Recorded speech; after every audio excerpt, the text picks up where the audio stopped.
Mendung.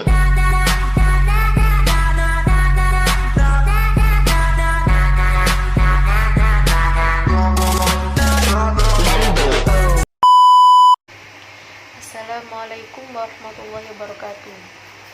Alhamdulillahirabbil alamin wa bihi nasta'in wa ala umuri dunya waddin wassalatu wassalamu ala asrofil anbiya'i wal mursalin sayyidina wa maulana Muhammad wa ala alihi wa sahbihi ajma'in, amma ba'du. Yang saya hormati Bapak Dr. Nasiruddin MPD selaku dosen pengampu mata kuliah Filsafat Ilmu yang telah membimbing kami dalam semester 2 ini. Perkenalkan, nama saya Riyadhatun Natasa Putri. Saya mahasiswi dari Universitas Al-Ma'ata, Prodi Pendidikan Agama Islam. Di sini saya akan memenuhi tugas meresensi buku Filsafat Ilmu karya dari Profesor Dr. Amsal Bahtiar.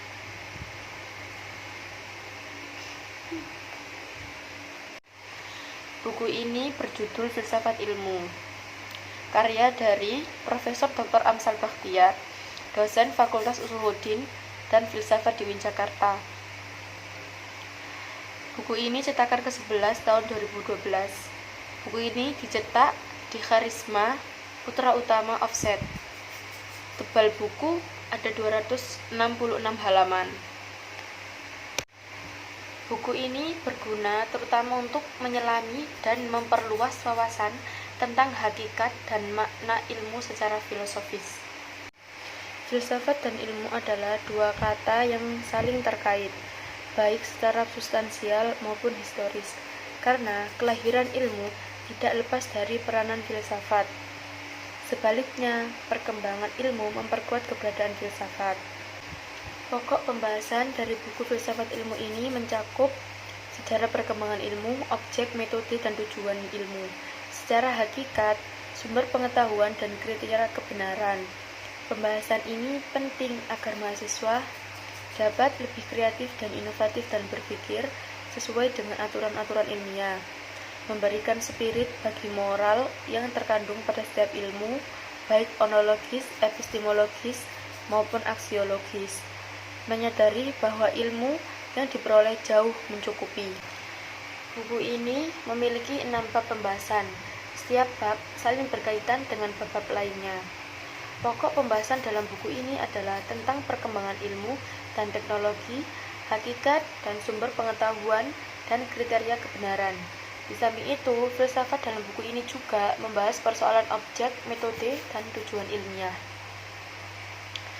Bagian bab pertama yakni mencakup tentang ruang lingkup filsafat ilmu.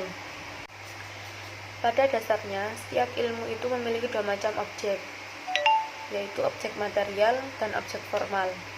Objek material adalah sesuatu yang dijadikan sasaran penyelidikan, seperti tubuh manusia adalah objek material ilmu kedokteran.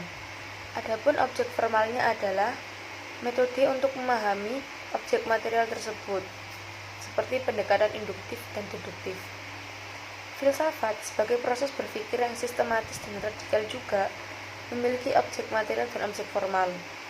Objek material filsafat adalah segala yang ada. Segala yang ada mencakup ada yang tampak dan ada yang tidak tampak.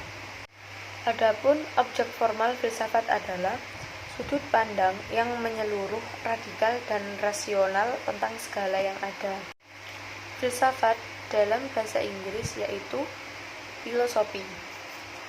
Adapun istilah filsafat berasal dari bahasa Yunani yakni filosofia yang terdiri atas dua kata, yakni philos yang artinya cinta atau philia persahabatan, tertarik kepada, dan sophos hikmah, kebijaksanaan, pengetahuan, keterampilan, pengalaman praktis, inteligensi.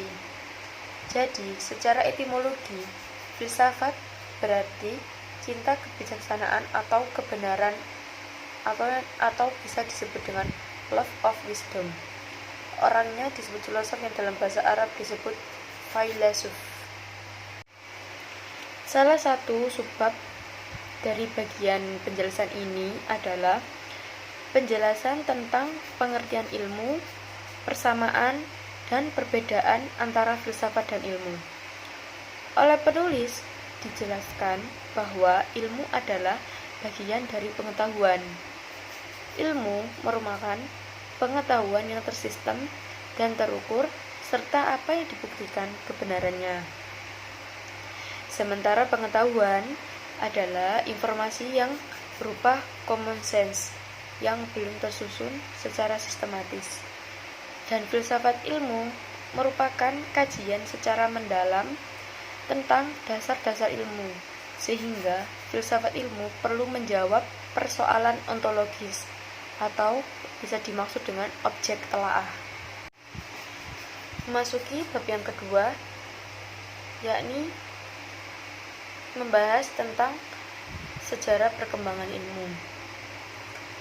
Periode filsafat Yunani merupakan periode yang sangat penting dalam sejarah peradaban manusia, karena pada waktu ini terjadi perubahan pola pikir manusia dari mitosentris menjadi logosentris.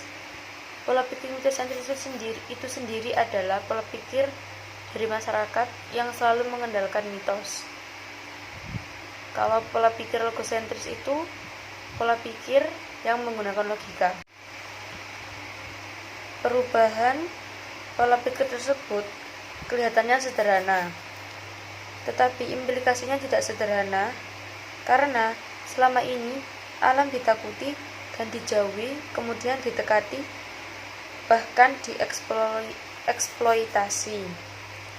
Manusia yang dulunya pasif dalam menghadapi fenomena alam menjadi lebih proaktif dan kreatif, sehingga alam dijadikan objek penelitian dan pengkajian.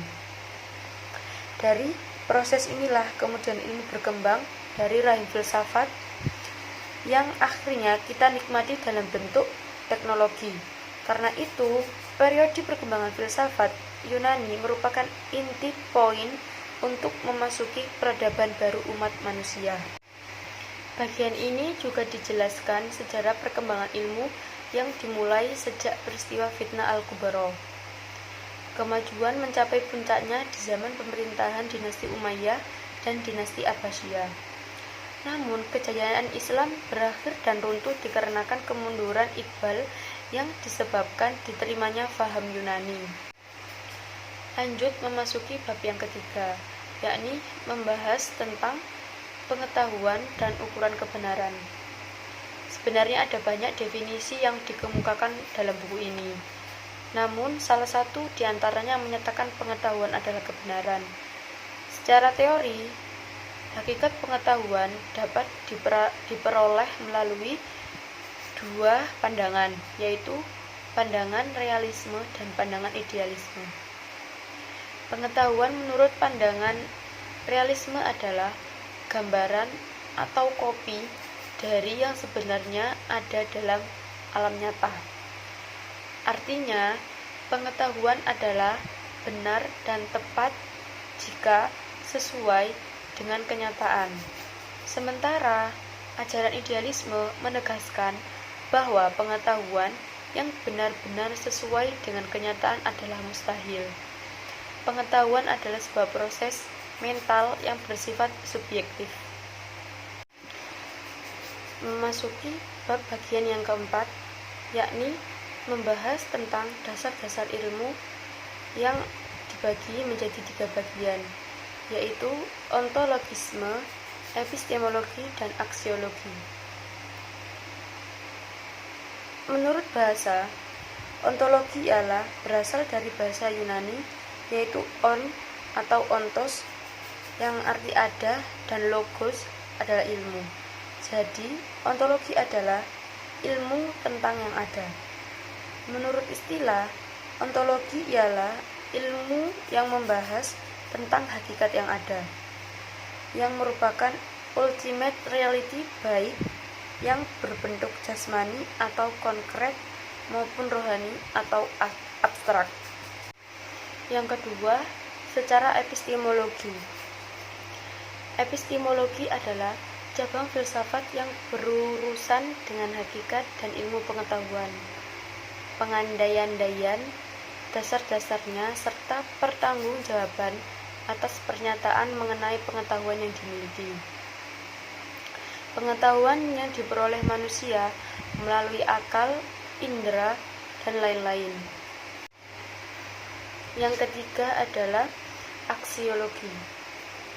Aksiologi berasal dari perkataan aksios atau bahasa Yunani yang berarti nilai dan logos yang berarti teori. Jadi, aksiologi adalah teori tentang nilai. Sedangkan arti aksiologi yang terdapat di dalam bukunya Jujun Surya Sumantri Filsafat Ilmu sebuah pengantar populer bahwa aksiologi diartikan sebagai teori nilai yang berkaitan dengan kegunaan dari pengetahuan yang diperoleh. Menurut Bramel, aksiologi terbagi dalam 3 bagian. Yang pertama, moral conduct, yaitu tindakan moral. Bidang ini melahirkan disiplin khusus, yakni etika. Yang kedua, aesthetic expression, yaitu ekspresi keindahan. Bidang ini melahirkan keindahan. Yang ketiga, socio-political life, yaitu kehidupan sosial politik, yang akan melahirkan filsafat sosiopolitik. Aksiologi dalam buku ini dapat dimanfaatkan dengan adanya kekeliruan dalam epistemologi. Memasuki bagian bab yang kelima, yakni membahas tentang sarana ilmiah, bahasa, matematika, dan statistik serta logika merupakan sarana untuk pengembangan ilmu pengetahuan. Matematika merupakan bahasa yang melambangkan serangkaian makna dari serangkaian pernyataan yang ingin disampaikan. Sementara buku ini mendefinisikan statistik sebagai sekumpulan metode untuk membuat keputusan yang bijaksana dalam keadaan yang tidak menentu. Sarana lainnya adalah logika. Logika adalah sarana untuk berpikir sistematis, valid, dan dapat dipertanggungjawabkan. Dalam buku ini juga menyebutkan ada 7 aturan berpikir dengan benar, yaitu mencintai kebenaran, menyadari apa yang dikerjakan, menyadari apa yang dikatakan, dapat membenarkan hal yang sama tetapi tidak identik, mencintai definisi yang tepat, menyadari kenapa membuat kesimpulan demikian, dan mampu menghindari dan mengidentifikasi kesalahan pemikiran. Memasuki bagian yang terakhir, yakni bab ke-6, membahas tentang tantangan dan masa depan ilmu. Masa depan ilmu yang terbagi menjadi 2 bagian. Yang pertama adalah kemajuan ilmu dan krisis kemanusiaan. Kemajuan ilmu dan teknologi yang semula bertujuan untuk mempermudah pekerjaan manusia, tetapi kenyataannya teknologi malah telah menimbulkan keresahan dan ketakutan baru bagi kehidupan manusia. Teknologi yang sedang melanda manusia sekarang ini ibarat orang yang betah tinggal di samping kandang ayam. Saking asiknya dia tidak sadar bahwa teknologi membuat dia semakin terpinggirkan dari sebuah kebutuhan mendasar. Persoalan berikutnya adalah krisis kemanusiaan yang terjadi akibat dari kecenderungan, ideologi, dan gagasan yang tidak utuh. Bagian kedua adalah agama, ilmu, dan masa depan manusia. Agama dan ilmu dalam beberapa hal berbeda, namun pada sisi tertentu memiliki kesamaan. Agama lebih mengedepankan moralitas, dan menjaga tradisi yang sudah mapan. Jadi, filsafat dalam buku ini adalah semua ilmu, namun pada perkembangannya. Filsafat menjadi bagian dari ilmu itu sendiri. Dengan perkembangan yang sangat pesat, ilmu semakin jauh dari induknya. Bahkan telah mengakibatkan munculnya arogansi dan kompartementalisasi antara satu bidang ilmu dan ilmu lainnya. Buku ini membahas sejarah perkembangan ilmu, objek, metode, dan tujuan ilmu, serta hakikat, sumber pengetahuan, dan kriteria kebenaran. Buku filsafat ini banyak menjelaskan tentang banyak ilmu tentang filsafat.